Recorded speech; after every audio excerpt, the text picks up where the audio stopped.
مع موضوع البهلويه والاصول، لانه الكردي لما يكتشف انه كل كلمه في لغته شو طلعت هاي بهلويه بهلويه، راح يبدا يتساءل شو البهلويه. لما راح يروح الكردي يدقق على اللغه البهلويه راح يشوف بالمصادر الاكاديميه يسموها فارسيه وسطى، بالانجليزيه ميدل بيرشيان. راح يلطم على راسه الكردي يقول طب هاي لغتي ليش مسمينها فارسيه؟ هون يحدث الارتباك عند الكردي، الضربه اللي تخليه يصحى انه تاريخه كله مسروق، لغته مسروقه، لانه مسكين ما عنده حدا، ما عنده كبير. الكردي ما عنده كبير، بيخاون احنا نسميه بالكردي، بيكس، ما عنده لو كبير. انا هلا استاذ مشتاق خليني احكي على كلمتين. هلا كلمه ديسكاستنج باللغه الانجليزيه كلمه بالاصل شو اصلها ديسكاستنج؟ ديسكاستنج، ديس هي الدش بالضبط دج. دش يعني دش يعني ضد اي شيء، ضد اي شيء يسموه دش. طيب والقسم الثاني من الكلمه؟ كاستنج، جز دش جز، مقرف يعني انت ما مقرف تعضها ما تقضمها يعني. شوف مقرف. حتى كلمه مقرف كرديه ماقرف يعني ماق بالكرديه بالبهلويه هي الشهيه يعني. لما تقول رف يعني الشهيه تهرب منها. يلا هذا عندنا، هذا الكردي اللي بيجيب لك لغه انجليزيه بيحكوها الامريكان اللي بنفتخر فيهم، وبيحولها بيرجعها لاصلها اللي احنا بنستخدمه ككرد. مو بس هاي كلمتين اصولها كرديه، ديسكاستنج بالانجليزيه ومقرف بالعربيه اصولهم كرديه. يلا هي والله تلاهي بيزدان كل ورقه علميه تاصيليه يكتبها هذا الشخص الياس اللي قاعد عندكم في هذا البث المتواضع، والله لو يقدمها الأعرق جامعة أوروبية أو أمريكية أو أسترالية باللغة الإنجليزية ليأخذ عليها الماجستير زي السلام عليكم وبامتياز، والله وبالله وتالله. ولو أصر عليها راح يغير كثير مفاهيم بالعالم. انا مصر عليها لاني مقتنع بها يعني. مو مقتنع بها، انت بتأصلها لغويا. اوكي باللغه ديسكاستنج، ديس هاي من وين جايه؟ احنا نقول دش هي نفسها الاش صارت اس، صح تمام مضبوط. نعم 100%. نعم كاس تمام، الا اذا الانجليزي اجى شاف معنى لكلمه، نقول لهم عندهم دس هي نفسها دش عندنا في لغتهم، دس يعني ضد في اللغه الانجليزيه، هي الدش عندنا اي كلمه نريد نسوي ضدها نقول دش، مثلا دشمن نعم وهكذا. دجمن الملاحظه يعني الدجمن اللي هي العدو باللغه الكرديه مشتقه من العقل ايضا، يعني عكس العقل ضد العقل يعني عدو العقل يعني. نعم لانه يعني عودا على المفهوم الاساسي اللي ارتكزت عليه الثقافه الكرديه والفكر الكردي والفلسفه الكرديه، العقل هو اساس كل شيء، لذلك العدو هو اللي يكون ضد العقل يعني اللي يتصرف يعني بمقتضى مناقض للعقل يعني. نعم بدنا دليل وبرهان، الدليل والبرهان ارجع هذا مالي على صفحتي، انا عندي عده شروحات لنصوص بهلويه، يعني هاي النصوص عباره عن اوراق وثائق لقوها تحت الارض في الاديره القديمه، في المعابد القديمه، موجوده في متحف برلين اكثرها اللي انا، وعندها ارقام تبدا بام M21I M2I. ارجع وشوف، انا بتحدث عن بعض منها، روح هناك وشوفها. هذا هو الدليل، نصوص بهلويه انا بقراها وبشرحها وبترجمها للعربي.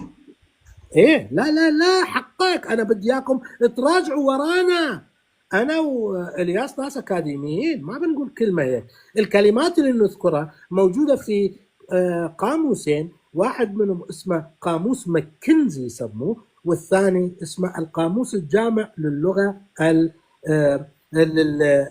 المانوي، البهلويه المانويه اللي تستخدم في الدين المانوي. قاموسين معروفين لكنهم مكتوبين بالانجليزيه، لا يمكن لك ان تلقاها بالعربي او باي لغه اخرى. لان انا بعرف اقرا انجليزي، الياس بيعرف يقرا انجليزي، بنرجع لهناك. وانت اذا كنت ترجع تعرف انجليزي، روح القاموس ماكنزي للغه البهلويه، بهلوي ديكشنري لانجويج، بهلوي بس اكتب بهلوي ديكشنري ماكنزي، راح يطلع لك القاموس الماكنزي للبهلويه الساسانيه. واكتب مناكايان ديكشنري، مناكايان يعني معنوي، ديكشنري، اذا راح يطلع لك القاموس اللغه البهلويه الاشكانيه في اكثرها، لان البهلويه قسمين، اشكاني بارثي وساساني هيك. بس لا تفرحوا كثير، لان كل هذا اللي بنحكي فيه احنا مش إلنا.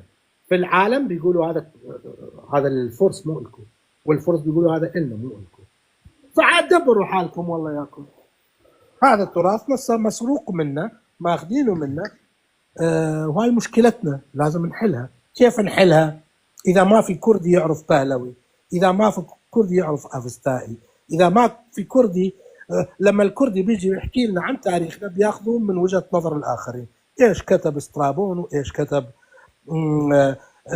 الطبري، وإيش كتب الدكتور فلان الفلاني من جامعة عين شمس. احنا ما ماخذين تاريخنا، احنا مو كاتبين تاريخنا بأنفسنا إلا نادرا.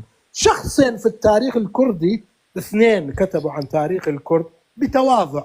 أولهم شرف خان البدليسي، كتب عن الكرد كتاب مرجعي. شخص كردي، أمير كردي، كتب كتاب عن الكرد، عن قومه بالقرن السادس عشر.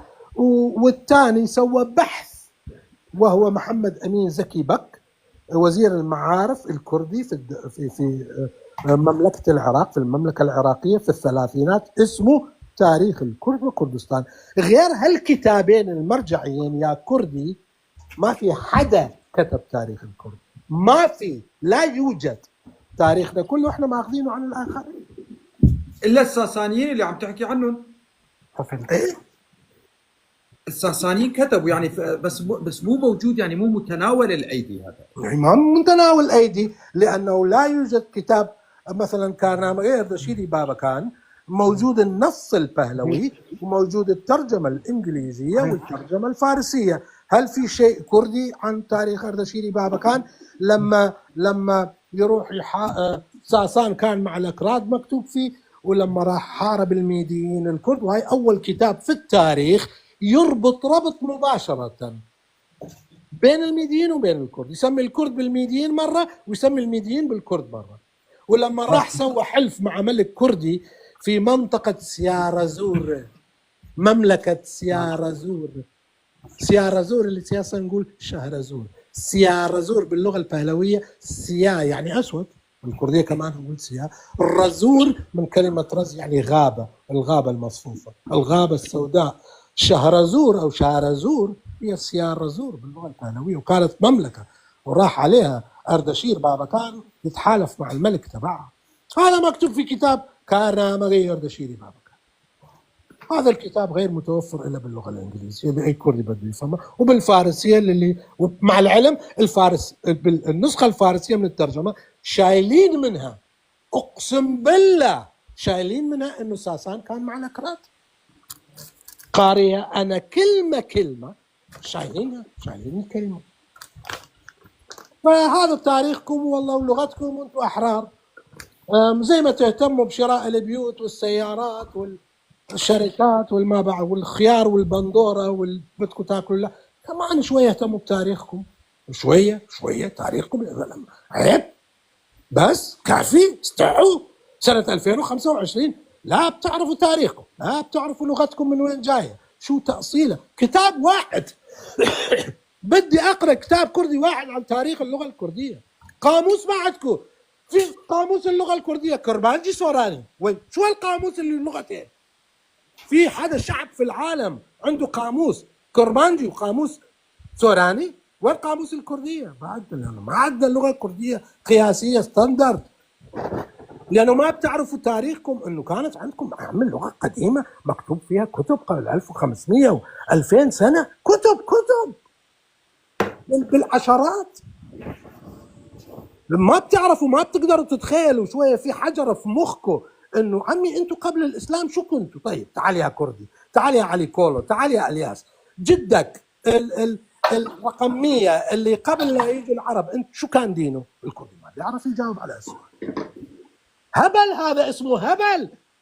احكي للعربي شو كان دينك قبل الاسلام؟ بيقول كنا في الجاهليه. احكي للعراقي شو كان دينك عن الاسلام؟ بيقول لك كنا شو اسمه مسيحيين.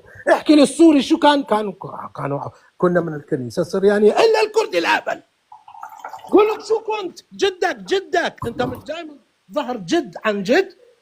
جدك رقميه سنه 1400 قبل لا يجي الاسلام شو كان دينه؟ ما بيعرف يجاوبك. وكانه جده كان اهبل ما عنده دين. هذه عيوب لازم تتخلصوا منها عشان تصيروا مرتبين والناس يقعدوا. طيب شو نعمل؟ ما عندنا دوله، خلاص نموت، خلاص ما نحكي عن تاريخنا، ما نحكي عن لغتنا لان ما عندنا دوله. لامتى؟